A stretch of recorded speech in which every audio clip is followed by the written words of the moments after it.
So just a couple of final questions for you to kind of wrap up today. And I haven't asked you this question before. So, this ought to be good. so yeah, it's obvious to me you're very passionate about your work and what you do. And I love to ask this question of business leaders and entrepreneurs and founders and CEOs. So is there a moment in your life, what I call defining moments, where you were challenged with something in your life and it became a pivotal moment in your life that helped set you up for future success in your life? Is there anything like that you want to share? I think there is, in a little bit more of an indirect way, but yes, okay. I think there's something in some of my speeches, I talk about that it's all the fault of a chicken sandwich.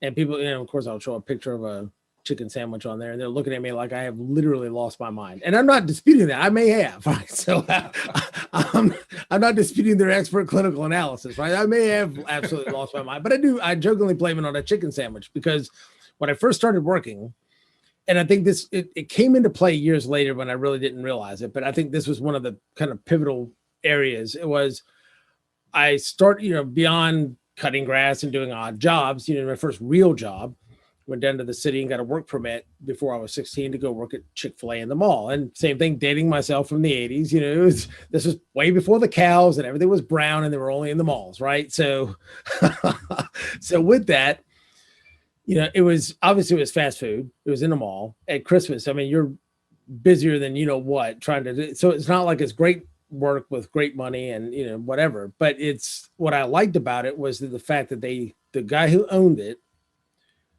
and I think that was important, that every store had somebody that actually owned that store.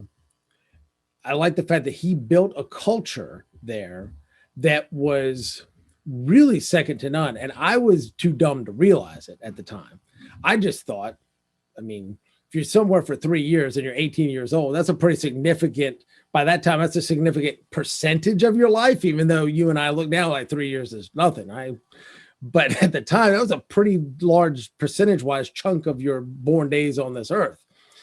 And so when you work for an owner and all his managers and supervisors create that environment that you want to go to work, family atmosphere, whatever, and you just enjoyed being there and very appreciative of the employees and high level of engagement. And you leave and you go somewhere else. And those are your formative years of work, because you're stupid at that age. You're like, well, that's what work is, because that's what I've spent a large percentage of my life on. And you go somewhere else and it's not like that. You're like, but wait a minute, why isn't this like that? It could be. And they're like, no, son, life's not like that. And like, no, yes, it is. I just left it. Like the last 3 years, like, no, boy, you don't understand. That's it, the world, that world doesn't exist. I'm like, it does. I just left it.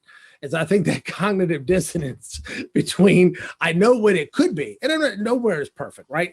No boss is perfect. No leader is perfect. None of us are, but to be very intentional and to be very deliberate in the way he created a culture at that little microcosm of a team, that store, and seeing other teams, good bosses, bad bosses, whatever, and to see the differences, I think that really set up that nagging cognitive dissonance. And okay, I know it could be like this, and it is in certain organizations, and there's no reason you can't learn as much about that as possible, which is one of the reasons I went back to school, to try to get the tools and and learn as much about what could we do to create that elsewhere.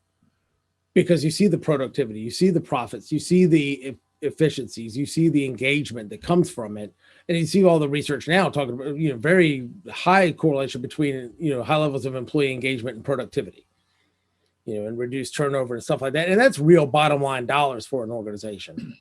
It really is. And so I think that was one of the pivotal moments that really kind of just that nagged in my head through all these years. Like, how can I put a Band-Aid on this? How can I try to, fix this issue, even not for everybody, but at least learn as much about it as possible and have, be able to have some tools that can really make a difference and help leaders and teams and organizations.